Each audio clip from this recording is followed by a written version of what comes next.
you sing the words that you believe were written. Okay. Mama, Yes, you go ahead and. Mama, you know I love you so. Oh goodness. Pull the So Kathleen. yeah, well, real quick before we get into this show, first off, of course, Happy Mother's Day. Oh yeah. Right, Happy Mother's Day. Go ahead.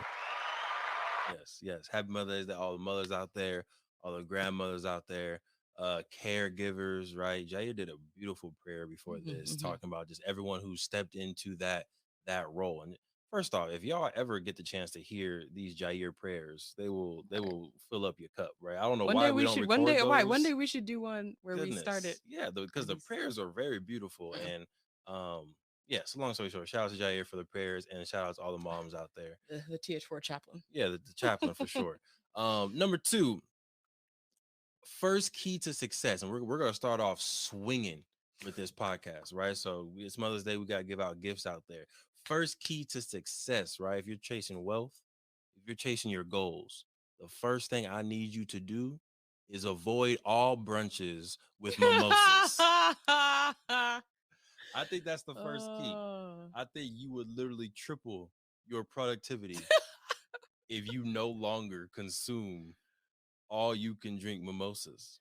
Yeah, I don't know how but many days I've lost from whole days. mimosa, whole days, because especially when it's all you can drink, right? Yeah, that's The dangerous. day's done. It's done. You're going Clear the home, calendar. you're sleeping, and you're gonna wake up hungry, Yep. And and do it then all the over day's again. done. All right.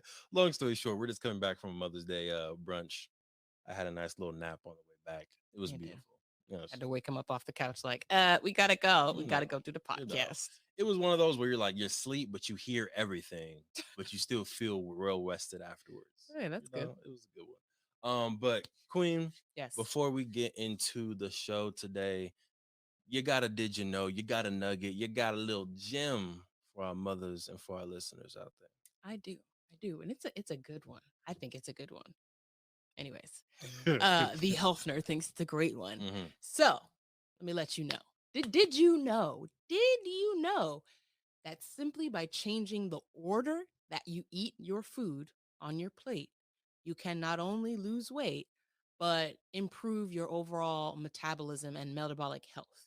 Mm-hmm. And the reason is that when you're eating, especially carbohydrates, it does happen with proteins and fats to a much lesser degree, but especially when you're eating carbohydrates, your body breaks that down into glucose, sugar, and that enters your bloodstream. It spikes your blood sugar.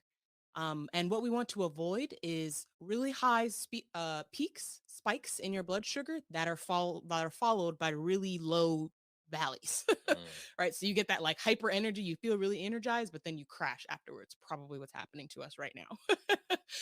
But what you want to do is you want to flatten those curves so that you don't have as much up and down. And instead, you kind of have little mild hills and valleys in your blood sugar. And one of the most effective ways to flatten those glucose spikes is to eat your veggies first.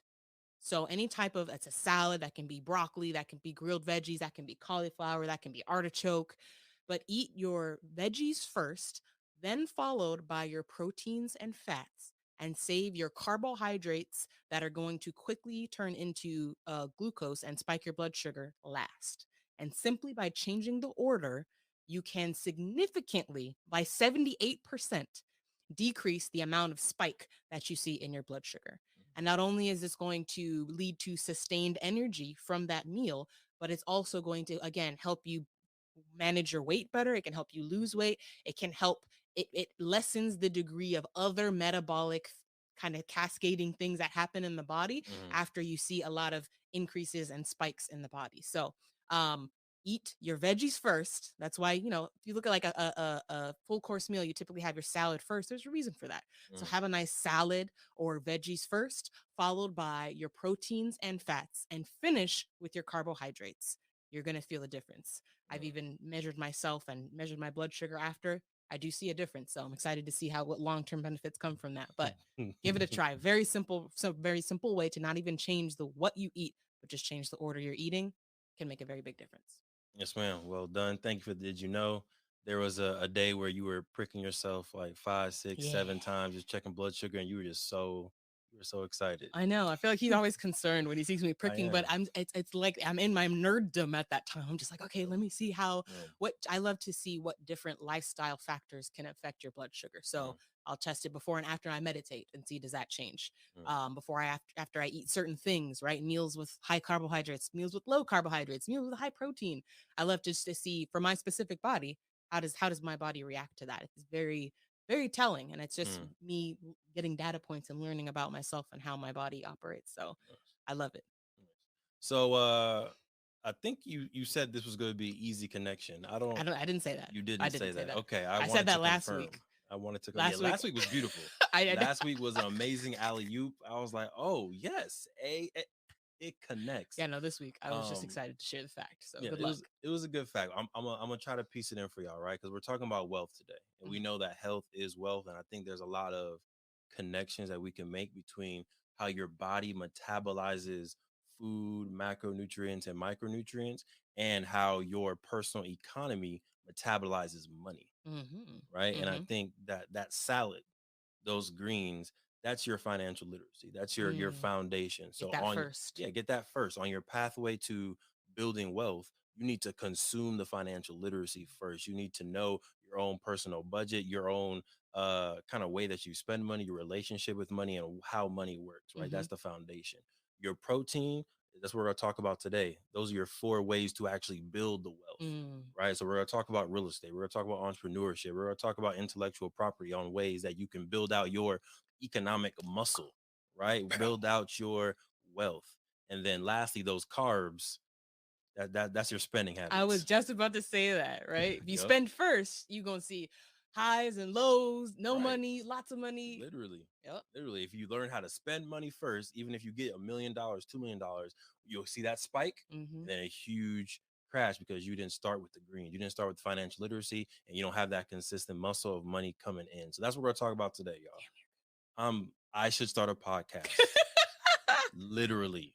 But we're gonna talk about the 4 pathways of building wealth, right? So again, entrepreneurship, real estate, investing in the stock market, and last but not least, intellectual property. Take some good notes. We're gonna try to keep this one a little bit shorter, but if you have questions, you have follow-ups, we're the M4 podcast, Melanated Married Millionaires in the making. We're gonna be talking about wealth for the next 100 episodes. So drop some comments. Make sure y'all like and subscribe. And Queen, are you ready to get into the show? I am ready. Boom. Without further ado, let's get into it. Over 50% of Black Americans are unmarried, and only 2% of Black families in America have a net worth over $1 million. We are on our journey to not only join that 2%, but grow that 2%. Facts. I'm Devon Truvel, creator of Black Wall Street, the board game, with my beautiful co-host. I'm Sinclair, aka the health nerd. And welcome to the M4 show.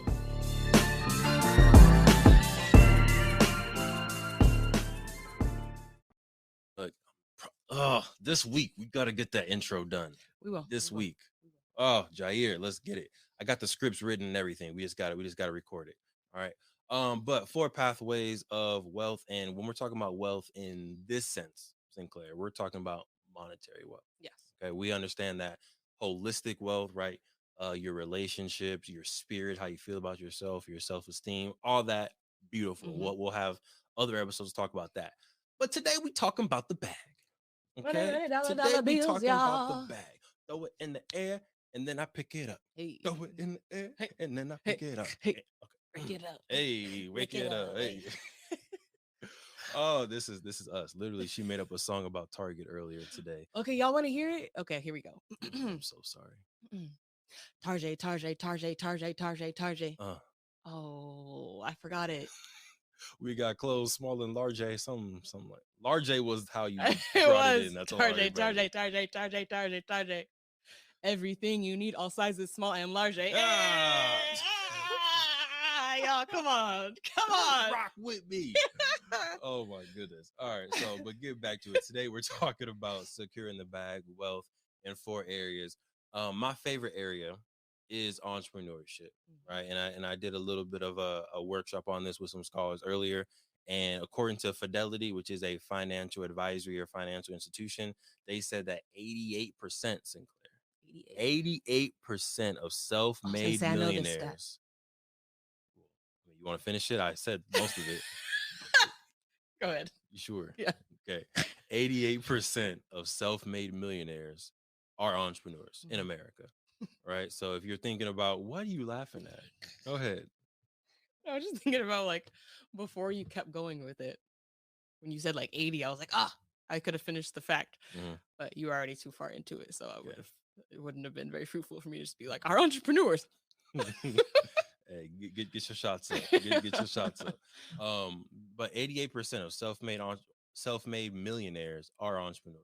So if you are trying to build wealth within your family, having that side hustle, having that business should be in your repertoire, right? And if you're just like, you know what, business is not for me, like I just don't like running my own business, that's fine. We got 3 other pathways for you. It's not for everybody, but it is for 88% of self-made millionaires, all I'm gonna say. But you could be part of the 12%. You can. Right. So Queen, any follow-up questions or comments on just entrepreneurship as a pathway to wealth for your family? What do you consider entrepreneurship? Like if you had to come up with a definition, what does entrepreneurship look like? Like if I do bake sales once a month, am I an entrepreneur? Like what degree do you become an entrepreneur, or is it like is it just a hobby? You know what I'm saying? Yeah. I feel like entrepreneurs are folks that solve problems and create their own opportunities. Because I think you can own a franchise like a McDonald's. I don't know if I would call that an entrepreneur. I feel like I would call that a small business owner. A business owner, Yeah. So you're a business owner for sure. That's a good question. Like, wow, what's the difference between a business owner and an entrepreneur? Right. Like you can own a UPS store, a Best Buy, or all that stuff. I don't know if I would consider that an entrepreneur because you didn't create that own opportunity from scratch. Not to say that anyone is better than the other, right? But even within McDonald's, within Best Buy, you don't control, and I don't even know if Best Buy is franchisable. Don't quote me on that. But you don't own the complete supply chain, and technically there's limits because you're selling other people's stuff, other people's opportunities, right? With that bake sale, you're limited to your own resources, but you own that brand, that intellectual property, though the ovens that you're cooking it with, and it's like the sky's the limit. So basically, almost starting your own business is, I'm trying to like put it as simply as possible. Would that be kind of a general way to describe it? It's starting your own business that is solving a particular problem. Yeah, I think so. Okay. Yeah, I want Devon Truvel's, description. Received. All right. So if you're a family out there, go ahead and solve your own problems. Start from scratch. Whether it's a family brand, there's tons of families out there. What's your dude's name? Belief. Yes. Well, his name's Glenn, but belief in fatherhood. Let's go with belief. Yes, belief in fatherhood. So I think if you think about the problem he was trying to solve, it's like the representation of fathers, in particular black fathers, excuse me. So even he talks about a lot in his YouTube. Wow, I cannot speak today. The mimosas be hitting y'all. His YouTube channel talks about like his relationship with his father and how he wanted to kind of improve that, but also improve that for himself, but also his kids, and for them to be able to see a very positive black father figure. So he started a YouTube channel called Belief in Fatherhood. I absolutely adore their whole family. I just Uzi's my favorite. He's the youngest. He's just so cute and adorable. But anyways, he literally from the first child has been YouTubing and vlogging their entire parenting experience, and it solves the problem. Like people like me, people like us who are preparing to have kids, especially black kids, right? They have 4 kids, we want to have 5. So it's very nice to be able to get into the inner workings and see the inner workings. He's very transparent about all of the issues that they go through and talks through like, this is how I handled it. I'm not saying this is the right way. This is how I did it. This is my reasoning behind it. And so it's very interesting, and you get to see how it plays out. So you can see like, okay, I like how they did that, or I would have did that a little bit differently. But Right. it's just very interesting to see how he had a problem himself, and he created his channel and started in his garage, and now he, as of this last month, they have their first office that they're able to rent. It's a full floor. It's amazing. Congrats. And he's working Yeah. full time to support the family. So it's Yeah. amazing to see how like literally anything that you're passionate about, any problem that you have, can become the way that you build wealth for your family. Right. And two quick things on that. One, it's literally a family business. Like Yes. Glenn does a lot of the like the editing and kind of like the Music. narration side and the music. His wife is in those videos, and they have a couples podcast Mm-hmm. for married couples. All the kids are in a lot of the videos, and Mm-hmm. they'll do like product reviews and stuff Mm-hmm. like that. So it's literally a family owned business and brand that they were able to build. And there's tons of other YouTube and Instagram families out there that are doing it like that as well. So that's just one particular pathway. Again, we're going to be talking about entrepreneurship and building businesses out throughout this entire podcast or next 100 episodes. So if starting a business is something you want to learn more about for your family, keep tapping in with us, right? Second quick thing that I want to talk about real quick Mm-hmm. is the queen said we want 5 kids. So that's the first time she said the we in the 5 kids. It's usually been like he wants 5 kids. I don't know. I'm gonna go. But I just want to that this was on air, On the on the record. podcast, on the record. Jair heard it. Everyone else heard it. Literally the other We day I was want talking 5 children. Thank you very much. talking to one of my Thank you for tuning into the M Sword wow. podcast. Don't do me like that. Anyways, one before we move on to number 2, I wanted a question that I'll ask for each one of them. But what do you think is like the biggest obstacle or the biggest pitfall that folks can fall into for entrepreneurship? Great question. Um, hmm, biggest obstacle and I think biggest pitfall is not getting started. Mm, I think there's tons of people who have brilliant ideas, right? And it doesn't have to be a brilliant idea. Some people have like a very simple idea mm-hmm. and they never Never do do it. it. Yeah. They never execute on that idea. And then, 10 years go by, 20 years go by, you'll start seeing infomercials for that idea. And you'll be like, oh, Oh. I had that idea back in 1987. And then it's like, oh, hey, you should have executed it on it, right? Right. That was a great idea. So number one pitfall I say is people not actually following through on that idea. Now, once you get started, you get rolling. I think the number two barrier for families, and I think it was a barrier for us as well, is not knowing how to use your resources as efficiently as possible, right? You have limited money. Mm-hmm. If you're a parent, you're a family, you have limited time, Mm-hmm. limited space, and it can it can feel like you need the world in order to get started, in order to grow. But I really feel like just like we've slowly grown the podcast, slowly grown the board game, everything has been a nice slow process because of the limited resources we've had. And I think sometimes we know we have limited resources, Mm-hmm. but we want quick results Yeah. as if we have infinite resources. So I would say it's a two-edged sword. One is the limited resources, and also the limited patience Mm. in the results. Yeah. So yeah, take your time with Yeah. And I think it's also interesting because I feel like when you come up with your head of how long you think something is going to take, in reality, double that. Right.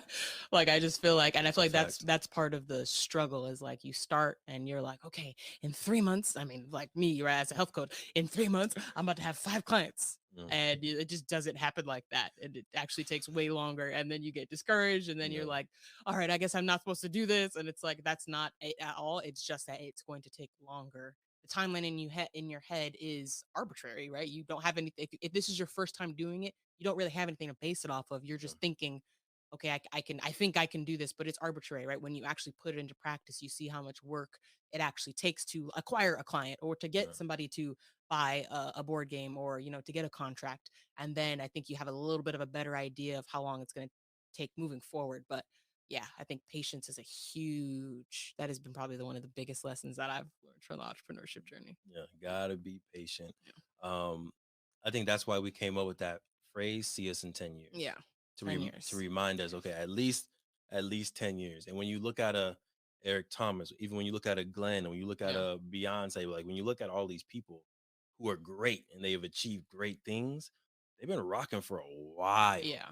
right? Like even like the belief, like when you go back in the timeline, that man's been doing this for like 10, 12, Wild. 15 And years just got his first and office. just started popping. Right. Right. He started off with music. He didn't even start off with the whole vlogging stuff because he didn't have a family yet. Right. Right. So yeah, stick with it, y'all. Yep. Right. So number one, entrepreneurship. Go ahead, start solving problems. How can you and your family create something as a beautiful family or as an individual if you're not in that family yet? All right, we're gonna get back to the episode in a second, but breathe. If you've ever had a brilliant idea, I'm pretty sure everybody just took a breath right there, right? Because we all have amazing ideas. But I got a question for you. What's stopping you from taking that idea and actually making it into a business, actually executing on your brilliance? My name is Devon Truvel, and in 2018, I was able to create, market, and sell my own product while still working a 9 to 5. And through the years, I've taken the lessons we've learned, the expensive webinars that I've gone to, and the dozens of business books that I've read, and I've discovered 7 simple steps to launch your business. If you're ready to take your business idea to the next level and make it real and start making profit from your passion, head to www.launchitcommunity.com and grab yourself the book. We've been able to make it very simple, affordable, and easier than ever to start that business while still working your 9 to 5. And we take entrepreneurs every single Friday and we talk to them. We teach them about how to use social media. We teach them about how to set up their Instagram account, how to use Shopify, how to use Printful and other tools that can help you take your business to the next level, but not take tons of time away from your 9 to 5 and your busy life that you already have. So if you're ready to take that idea to the next level, make sure you head to www.launchitcommunity.com, get yourself a book, and join our free accountability calls. Now, let's get back to the episode. Number two, do you have one you want to go next? Any particular order? I can jump into real estate. That's when I feel confident to talk about stocks and investing. That's not my bag. But real estate, I've always been an advocate for real estate. I think even before like we got married and we were a unit and we were going into real estate, I know when um I was kind of getting into my first full-time job and gonna make my first move to my own apartment, I was like, I want to buy. Like, why would I not buy? And I did start I didn't go too far with it, but I was like, I did get pre-qualified to see how much I could get qualified for because yeah, real estate has always made sense to me as an investment strategy because it's always going to be around. It has always been around and it is always going to be around. It is something that I think is like, yes, there are ups and downs, but there's always a market for real estate. And I think I don't know where I heard this first. I feel like everybody says it nowadays, but you're in the real estate market one way or another. If you are a living human being on earth, you are in the real estate market. So whether you are buying or renting, you are in the market. You just have to decide what side of the investment you want to be on. Are you the one providing the investment to whoever owns the property, or are you the one who's going to be able to pocket that investment? So yes, real estate investment I think is a fantastic real estate or a fantastic wealth building strategy because it is probably one of the easiest that can be passed on to future generations. Do it correctly, yes. If you do it correctly, can be passed on to future generations. And you know, without a doubt, now, if you're looking at short term, you can't guarantee anything, any type of increase in value. But long term, it's going to increase in value. You just have to be patient with it. You know, so I think the best strategy with real estate is to buy and hold for, you know, as long as possible so that you can, again, pass it on to future generations. Unfortunately, I think that where some folks go wrong, and unfortunately, especially in our communities, is they see when the market's going well, they see the potential, right? They And you see those cash dollar out. bills, Yeah. and they cash out and they get that money. And a lot of times, it does not make it very far. It doesn't. It may not even take it to the next generation, right? Yeah. A lot of times, it gets spent up, and the next generations has to start back from zero. I think that that's something that, you know, a mindset I think that is starting to change. I know we're starting to change for our families. Yep. Is like we want to hold on to it so that we can make sure that our kids, our grandkids, our great grandkids can benefit from Yeah. these real estate, you know, investments that we're making today. Oh yeah. So I wanted to rewind very slightly and give props to some folks, right? So entrepreneurship, real estate, Sinclair's bag. Entrepreneurship is my bag. And I think I got my motivation to be an entrepreneur and I got my kind of like firsthand experience, seeing what entrepreneurship looks like, the grind of it, the rewards of it, the freedom of it from my mom growing up. Mm. Right. So my mom, she was a reseller. She would sell kind of like some luxury stuff and some fashion brand stuff on eBay. Saturday mornings, Sunday mornings, we're in yard sales, we're in thrift stores looking for True Religion back in the day when it was a good company. Seven Jeans, Gucci, just like anything that was nice, designer, luxury, and then we would resell it. That was also my first job and That's first what job you I got got fired fired from. from. Another podcast, right? Cold. Another podcast, mom. I see how you did me. But growing up, that was a example of entrepreneurship that I saw. Mhm. Switching over to real estate, I had a very similar experience with real estate because I grew up sometimes living with Grandy. She would take me to a Mhm. real estate office. She was a real estate broker, real estate agent, being able to see homes, being able to hear her talk about real estate. And even to this day, she talks to us a lot Yeah. about real estate. And Mhm. one of the things that she said was, I wish I would have kept all of my homes. Yeah. And she, at some point, like she had like six homes that she Wow. had, and she said she sold all of them. Mm. Right, whenever she had the chance to get some money, she would sell it and then get another house, and then she would, get some equity, sell it, get another house, and then market. But she was like, I wish I would have kept them all because I would have had a bigger net worth and a bigger portfolio. And that's the lesson that I want to give to you all. Like, y'all are doing it right. Hold the property, Right. right? Don't sell grandma's house. Don't sell. Can we get that on a shirt? A Don't hashtag. sell Don't sell grandma's grandma's house. house. And I'm not going to claim that because I've heard that somewhere else, right? But I think that's very true. Don't Yes. sell grandma's house, right? Whether it's in Inglewood, it's in Chicago, it's in New York, it's in Oakland.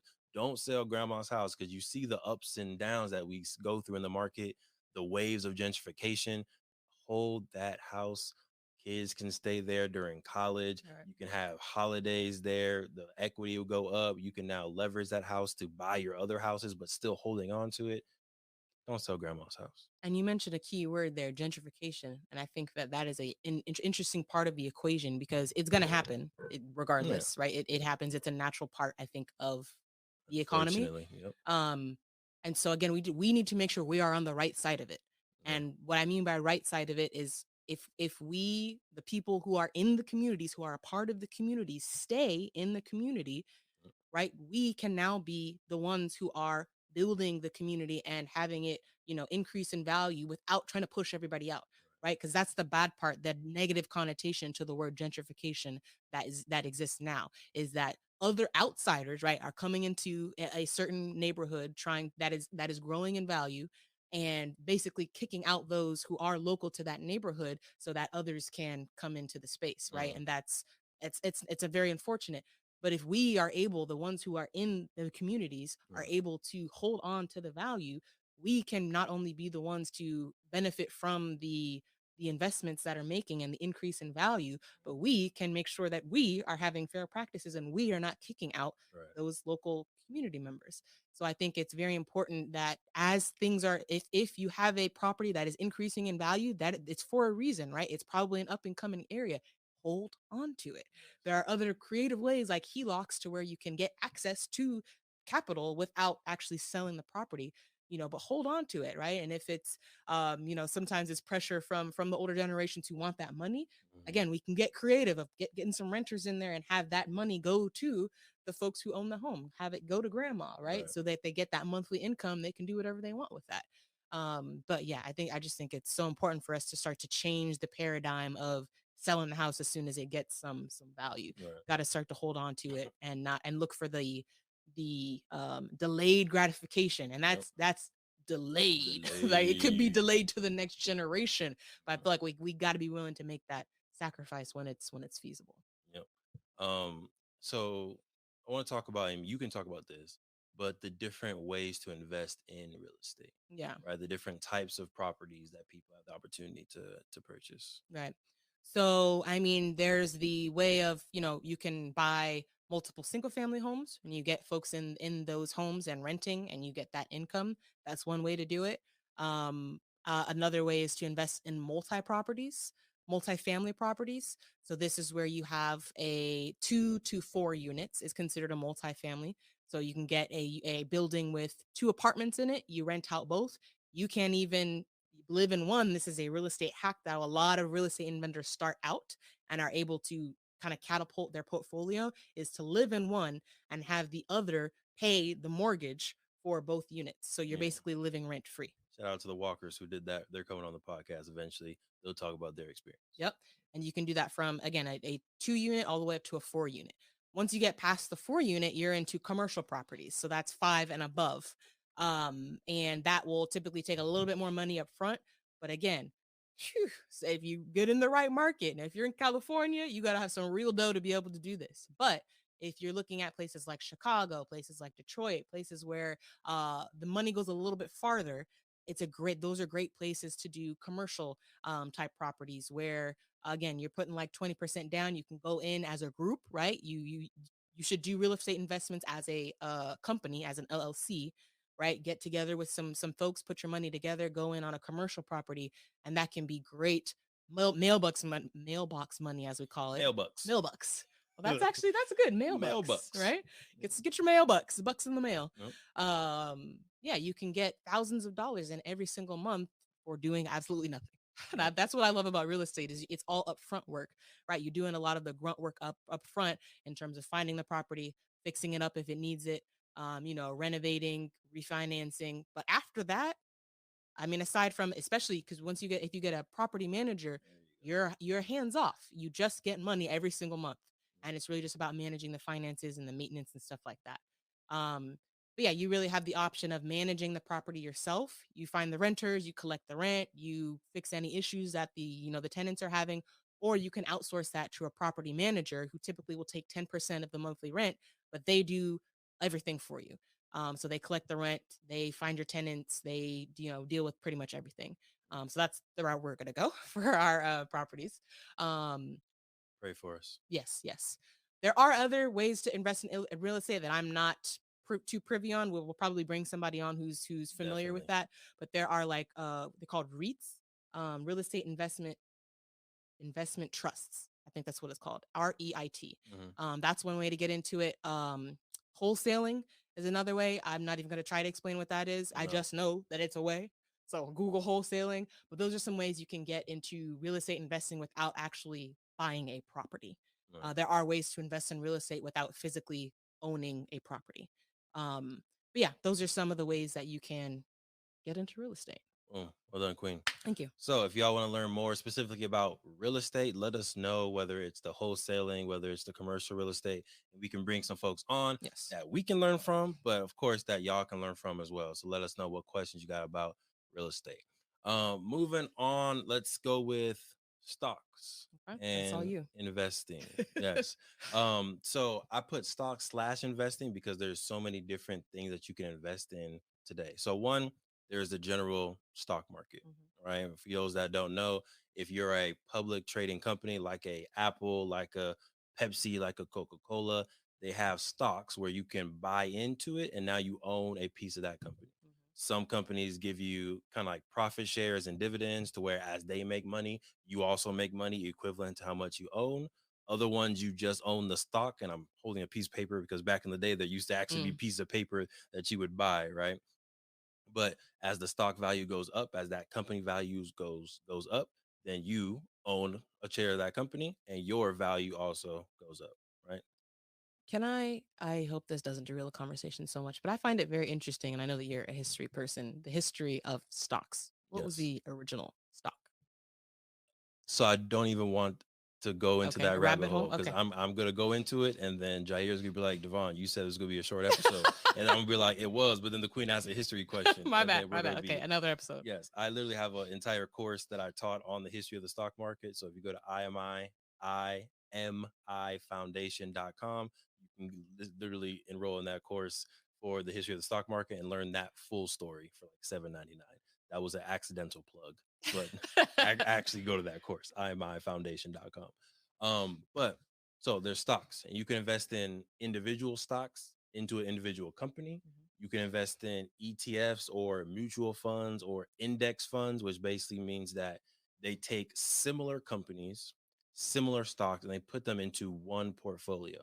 So you can own like biotechnology and you'll own like one mutual fund or one index stock, but it'll be like 30 different companies, right? Or the S&P 500, which is the 500 biggest largest market cap companies in America, right? So you own one index fund or 10 shares of an index fund in that, and then you own 500 different companies, right? So that's a really good way to go. Most retirement accounts, Mm. 401ks, IRAs or IRAs, independent retirement accounts, they're in those type of index funds. So like if you so like when I worked my corporate job, I had Fidelity and a Yep. 401k. Yep. Most likely You were in some Pepsi was taking that money and doing a index fund. index fund. Thank you. Yes, or ETF.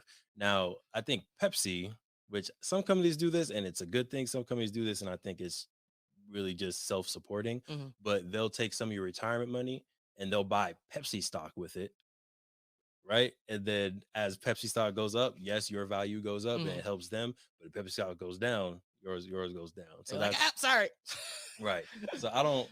I think sometimes it's good, like for the people who start their own startups, like Facebook, Hmm. and you'll get a job at Facebook, and they'll offer you, stock options or whatever. So boom, here's some stock because we're a startup company. Hmm.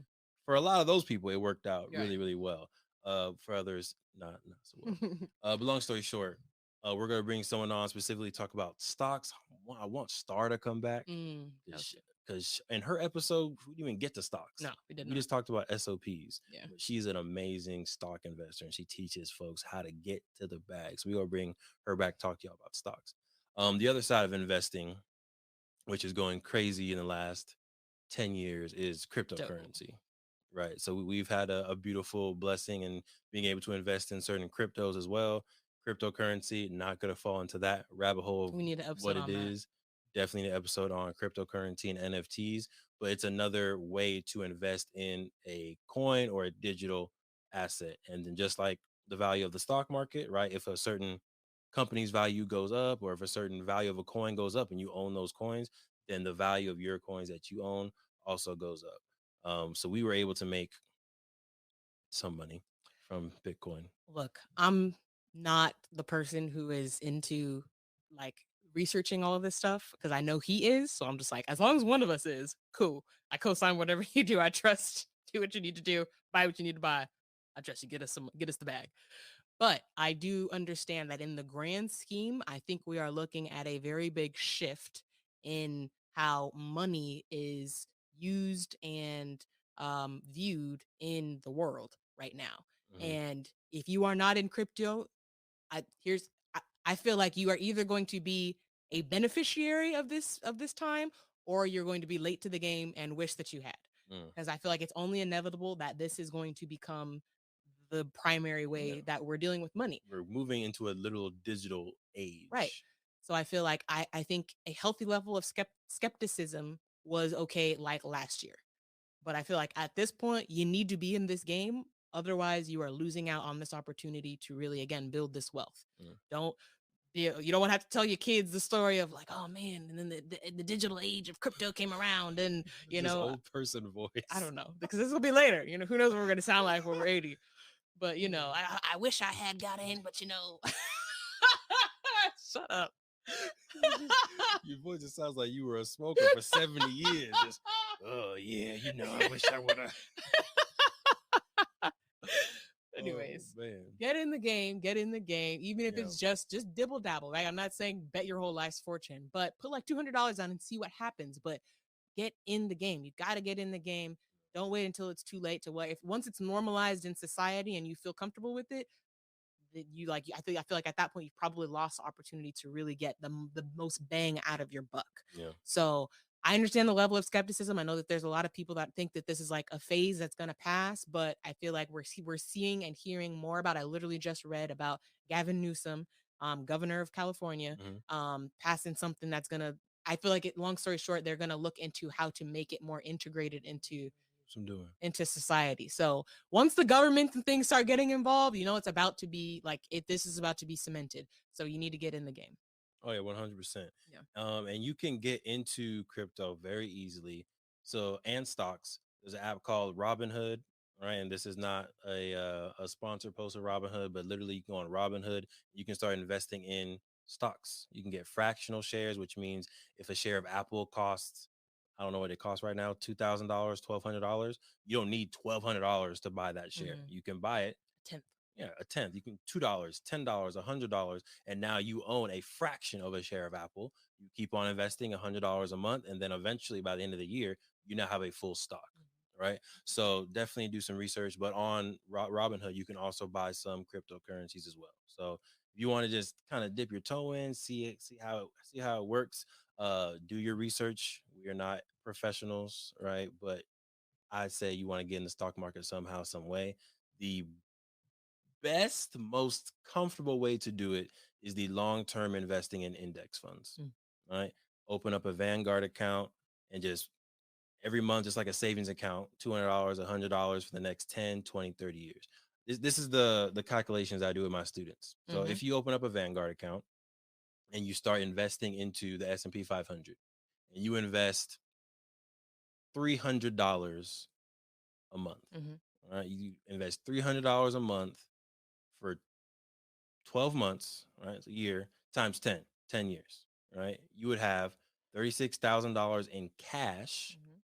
but how much do you think would actually be the worth of that portfolio, assuming an 8% market return for the next 30 years or 10 years? Like I've seen this enough, so I know it's like it's over $100,000. Yeah. Yes, right. It's 30 years, right? It is $150,000. If you've only put in $36,000 in cash, so you've been rewarded $114,000 in interest. That's three times what you put in. The market gave to you because you invested over time, right? So as you invest over time, you get a beautiful, magical, mystical thing called compound interest. Oh, I Yes. thought we No, were on sorry. the same page. We I were. thought we were there. No. I thought we were moving and I was like, I don't shaking. know if this is a pause for dramatic effect or am I supposed to be answering this because Look, I ain't got it. look. So but long-term investment. So for parents, this is something that I really want to do for our kids as soon as they're born.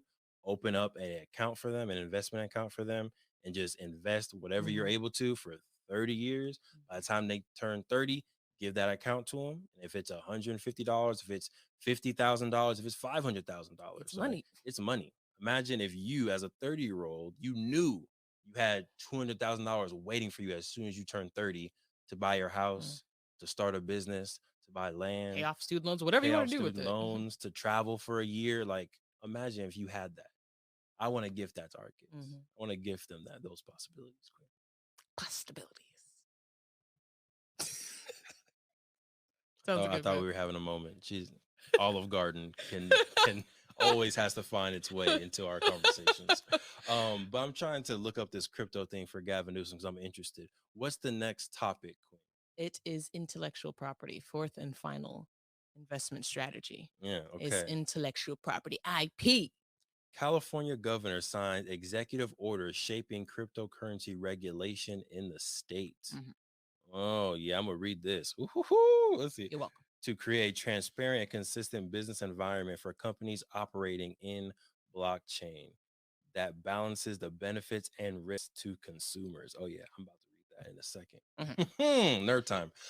Intellectual property. All right, fourth and last one. Now there are three types of intellectual property. Go ahead, Queen. Copyright. Copyright, which is everything that you create, right? You can give someone else the right to copy it, right? So you write a book, you create a podcast, you make music, you What do we make a have? board game. We have. We have a copyright to the board game and we have a trademark as well. You made a board game, right? You can copyright it, right? There's common law copyright, which means I created it. So by common law, you cannot copy my work because it's plagiarism, Mm. but you can take it a step further and actually get a physical copyright for it. Recommend it personally. And then now you can sell that copyright or license that copyright to other people so that every time they want to sell the board game or they want to listen to a song, they want to show your movie in the AMC, they need to pay you for that license, right? So number one is copyright. Number two, You mentioned it. Trademark. trademark. Trademark is basically the source of goods, right? So I think most like major brands are trademarked, Mm-hmm. right? So when you think of a Nike, Gucci, Apple, McDonald's, all those are trademarked to let you know when you get a pair of shoes that have the Nike swoosh on it, Mm-hmm. you know where they came from. you know they're Nikes, you know they're authentic. When you get a Gucci belt and it has those G's on it, right? You know that that's real Gucci. You Mm-hmm. know when it's not real Gucci because it might not have the exact same G, Mm-hmm. right? So, boom, trademark is letting the customers know this is my product. It's from this trusted source.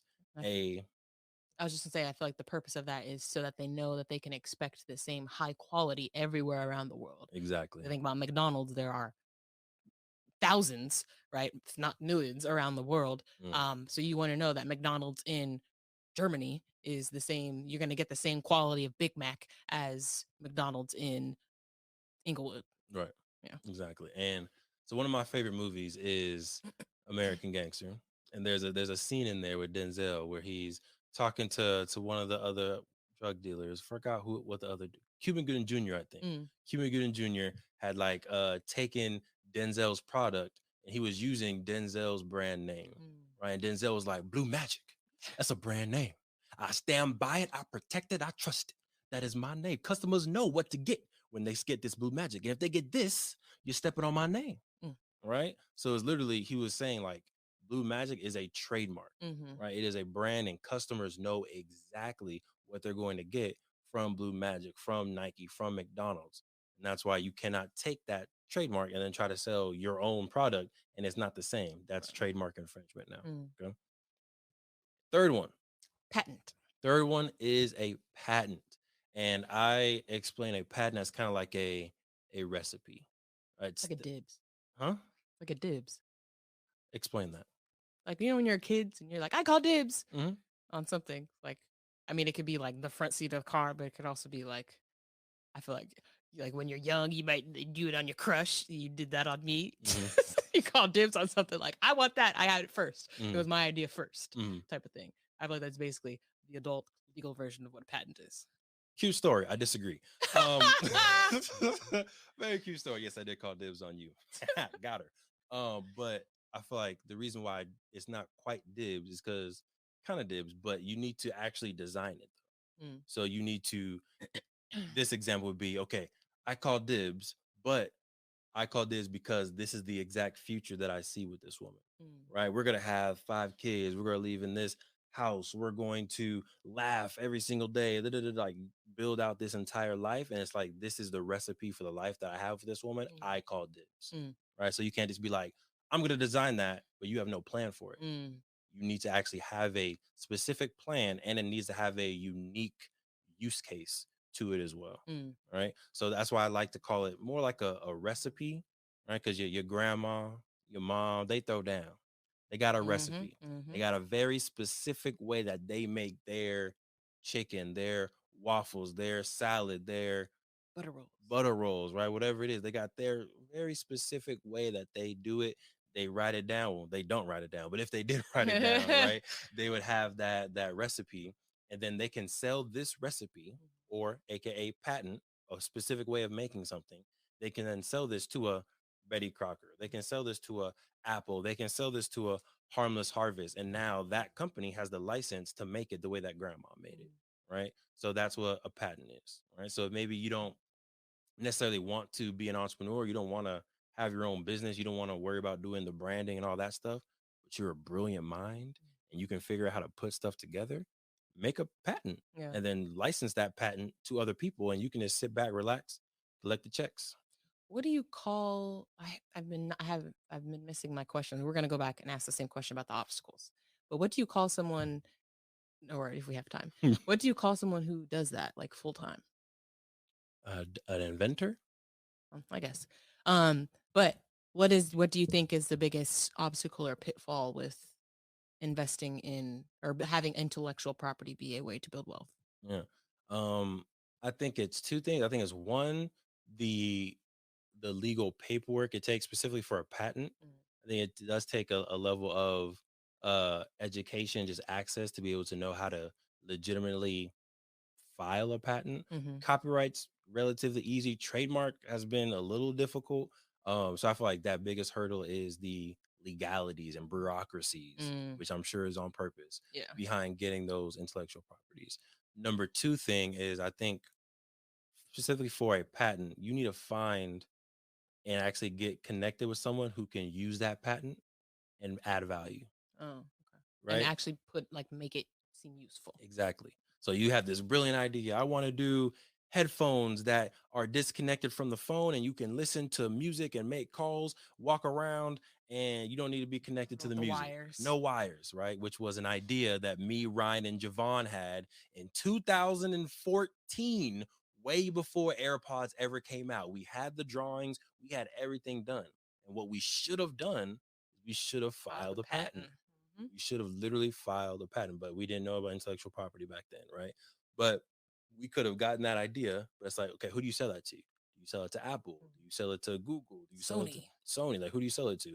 I think that's the gap that we're also missing. We have a lot of great ideas, but we don't necessarily know how to pitch them sometimes or how to even get into that boardroom to pitch them, right? So yeah, that would be my two. Okay. And then backtracking a little bit, and then we can hopefully wrap up. But what do you think is the biggest pitfall or obstacle for stocks and investing? Same thing with entrepreneurship is not getting started. And I think specifically for me, right? I think we want to, or I want to pick the stocks that are going to hit, Mm. right? Like I want to pick the stocks that are at 12 cents today, but are going to be at $20 tomorrow or in a year, right? I want to hit big. I'm going to Vegas. I'm rolling. I'm investing in these stocks. I want to hit big. That's not investing, right? That is very sophisticated gambling, right? And I think I used to see the stock market just like that. So I feel like if you see the stock market more as a long-term investment, as a high yielding savings account instead of a like I'm investing, I think you would do it more because we have savings accounts. Right. Well, we have savings accounts, and hopefully you have savings accounts too. But I think we're used to the mechanism of, oh yeah, let me save $20 a month, right? We have families that have the jars of coins and pennies and dollars. Like we're used to saving, but I think there's a disconnect between saving and actually putting in an investment where you don't have access to it. Right. That's the we want the difference. liquid access, Yeah. right? So I would say, get started. You're investing long term. You're investing for 20 years from now, 30 years from now, whether it's for you or for your kids. But yeah, I would say it's going to be hard to pick a winner. You're going to get a few winners, but it's hard to really pick winners. But it's relatively easy to pick a winning market. The S&P 500 historically is a winning market. Yeah. The NASDAQ, which is technology companies, is a winning market historically. There's going to be dips and valleys like '08. We may hit another one, very soon. But when you look at 100 years, 200 years, is up. Yeah. Right. So yeah.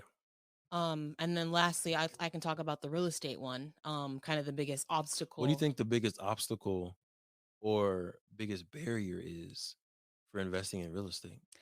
I think for most people out there and most families, it is the upfront capital that is needed for it. And I think it's rightfully so, but also a little bit of a misconception about how much is needed, and about the programs out there that are available for folks who don't have that big capital. But I feel like a lot of people just think like, oh, I need 20% and I don't have it, so I can't invest in real estate. When again, like going in together with a group, kind of crowdfunding a property is one way around that. So you don't need the full 20% yourself. Also, you don't always need 20% because there's things like the FHA. A lot of real estate investors start out using an FHA loan where they do the hack of living in one and renting out the other properties. So a lot of people start out. So take advantage of like FHA. There's a lot of no down payment like NACA, and there's a lot of down payment assistance programs out there available that you can take advantage of. So don't just think, I don't have $100,000 in the bank, so I can't invest in real estate. There are ways around that, like typical 20% that I think a lot of people see as a barrier. So I think that it's more of a mental block than it is a physical barrier for the average person.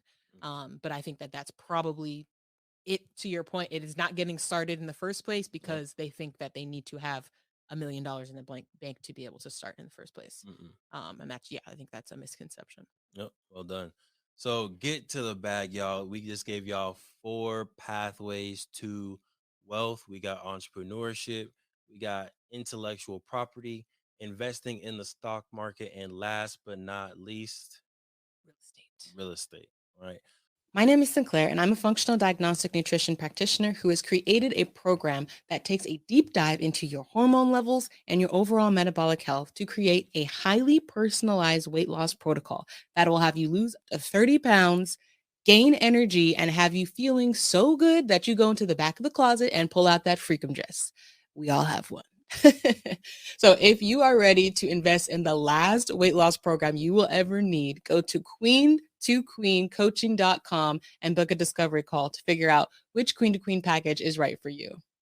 Talk to you soon.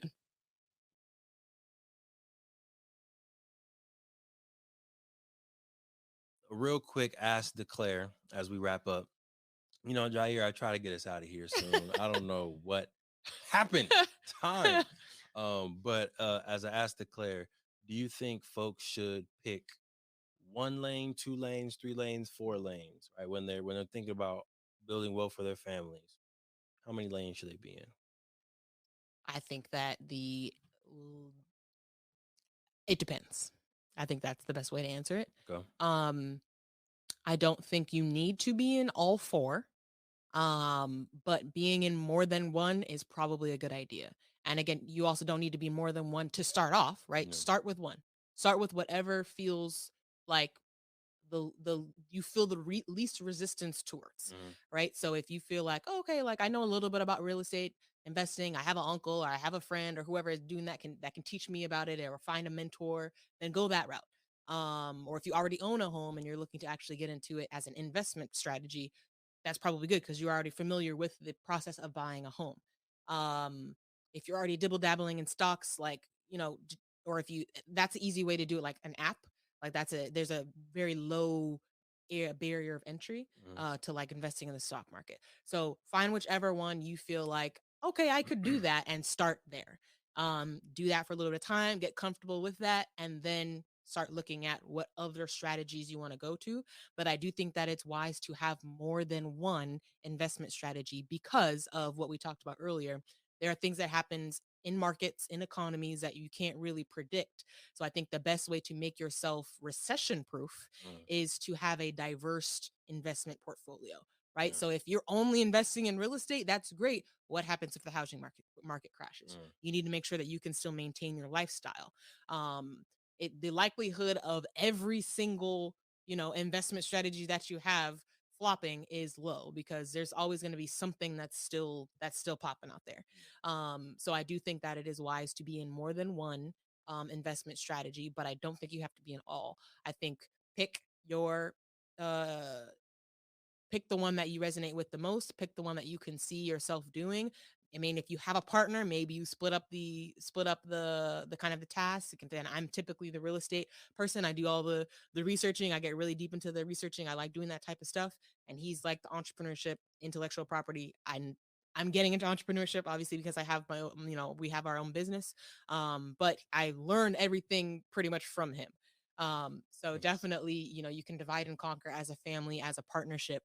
But yeah, long story short, start with one with the goal of being in at least two of these four pathways to wealth.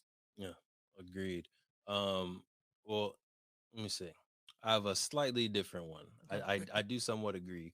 I think you should. I like to divide and conquer Hmm. better.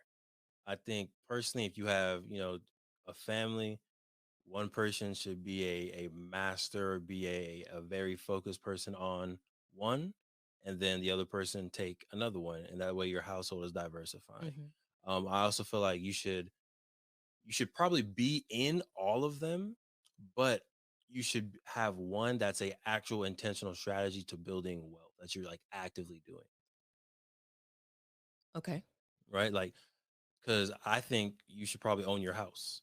Yeah. That doesn't mean that owning your house, like you're in real estate, Hmm. but it doesn't mean that you're using real estate to build wealth, right? Because I think just owning one single family home, you're not necessarily actively building that wealth. But you kind of are, 'cause you like we talked about, it's going to increase in value. So It you are is. built. It may not be on a as grand of a scale as if an investment property, but you are still building that wealth. It is still something you can pass on. Um, yeah. It is, but in my opinion, you're not actively building wealth. by just investing in one single family home Mm-hmm. that you live in, Mm-hmm. right? Yeah. Okay. So in my opinion, right, again, I'm a young buck in these streets, but I think you can be in all four lanes. But if you real estate is your bag, you own your home, you're doing investment property, you have vacation property, boom, cool. Real estate is your lane. Mm-hmm. Maybe you have a independent real retirement account, but that doesn't mean that you're necessarily using stocks again to build your Yeah. wealth. Okay. You just happen I to get have you. a 401k, Yeah. right? So you're going to be in all four, most likely in some way, form, or fashion. But each person choose one to be a master in, to be very intentional in. And I'm going to build wealth for my family through entrepreneurship. That's what Devon's going to do. Right? Devon's going to start businesses. Devon's going to build brands, and Devon's going to leverage our amazing talents all within the family. Right? Even when the kids come, listen, they're going to be some amazing, talented, beautiful little things. And we're going to make sure that those talents are feeding into the brands because we're using entrepreneurship to build wealth for our family. Sinclair is building wealth for our family through real estate. She's on calls, she's making spreadsheets, she's doing pitches, and she's doing all types of numbers and calculations, all dope stuff to make sure that our family is building passive income 30 years from Mm-hmm. now. Right. So, what are y'all doing? All right, we challenge you this week to pick one of the four paths to really dive in. Maybe read a book on one of those four paths, go to a conference, Podcast. listen to a podcast, aka M4, come tap in, right? But which one of those four are you really going to dive into and take on the responsibility, take on the honor of building wealth for your family in one of those four pathways? Last thing on this is one thing to keep in mind too when you're thinking about and trying to evaluate maybe which of the four you start with is thinking about how active versus passive some of them are. Right. So Mm-hmm. you think about entrepreneurship is a little bit more of an active, well, it's 100% active, right? Sure you can do like a side hustle, but if you're trying to create wealth, that's going to be a very active task of figuring out what business you're going to do. Like it's very a heavy load work to start a business and become an entrepreneur versus like stock investments. That's pretty passive, right? You can do it can be and there are it can be very Mm-hmm. passive to where you just have an app and you just decide how much money you put in and do it that way. You can also be very active with it. Obviously people do that as their full-time job Yeah. every day, you know, and trading and things like that. Real estate, again, same thing. You can kind of decide how active Yeah. you want to be in it. You can become a real estate investor and be the one actively fixing and flipping homes, or you can kind of do like what we're doing and we work with a team. We are actually going to end up going to Chicago to see our property, but before we were perfectly fine with doing this real estate investing, you know, working with a team that we trust, know and trust in Chicago that's going to do the work for us, right? And they're Mm-hmm. paid to do that, but it's very passive on our end in terms of like they're finding the properties for us. We're evaluating you know, them, and we're just in communication, but we're trying to make it a passive kind of form of income to where when you ask us what either of us do, neither of us say we're real estate investors, even though that's something that we're doing in the background. Mm-hmm. So that can be, again, more of a passive thing depending on how you want to do it. And then the intellectual property, again, I assume you can kind of do it either way, but it seems Mm-hmm. maybe a little bit more of an active thing um, than like stocks or real estate. Yeah, I think so. I think it is active. So Um, keep that in mind when you're deciding how what level of time and energy you have to devote, because you can do it regardless. All you need is money to invest. But I think that just thinking about how much time and energy you have to actually put towards these things is something you need to consider too. If you only have if you're already kind of, you know, at your wits end in terms of time energy, then starting a business is probably not the thing you want to do. mm, But you can, you know, go on Robinhood or something like that and start an account. That's something very feasible you can do. So just keep that in mind. Beautiful. So we're going to do some updates. Again, make sure you like and subscribe. If you're watching this on YouTube, we appreciate you. If you are listening on Apple Podcasts, Spotify, Google Podcasts, Stitcher, all those good things, give us a like and subscribe to the M4 show. We're going to keep talking to y'all about wealth for at least the next 100 episodes. Queen, updates Yes. for the week. My updates for the week are that I am going to be opening up enrollment for my 90-day weight loss formula. Let's So go. that is a 3-month program where we're going to take a look at your metabolic and hormone health and develop a very individualized program that's going to be, we're going to talk about stress, we're going to talk about sleep, we're going to get a very individualized meal plan and movement plan, and have you losing up to 30 pounds in 90 days. And it's not a crazy regimen where you're only drink water, friend. Not none of that, right? Where we are building health. And so you are going to, heal from the inside. You're going to heal your intestines. You're going to, gain that energy. I always like to say this, you're going to feel so good. You're going to go back to that closet, whop, pull out your freakum dress. You know that one. You know that dress. You're going to whop, whop. We know that dress. We know that dress, and you're gonna feel very good to put that on again and feel confident. So yes, go to queen2queen.com, schedule your free discovery call, and that's just where we talk about the program, talk about your goals, how I can help you meet those goals, and make sure that the program is right for you, you're right for the program. Schedule your free discovery call. If you're not ready to invest in a program, we also have a free weight loss accountability group. If you already kind of know what you need to be doing and you just need a community to help you stick to your consistency and stick to your goals, we also have a free weight loss accountability group where we touch base with each other multiple times throughout the week. Talk about what is your long-term goal, what are you going to do this week to get you to that long-term goal, and we're going to follow up with you in a couple of days and make sure you actually did what you said you're going to do. So we have a group of ladies, they're dropping pounds, and we're seeing a lot of success within this group, and it is 100% free. So also on the Queen, the number 2 Queen, coaching.com, you can sign up for the free weight loss accountability group. Let's go. Good job of finally putting that link on the Queen to Queen website. We see you. Love it. Let's go. On the flip side of that, of course, we have Black Wall Street, the board game. If you don't have the family fun board game about the history of Tulsa Black Wall Street, go to playblackwallstreet.com and get yourself a board game. I also want to talk a little bit about Launch It.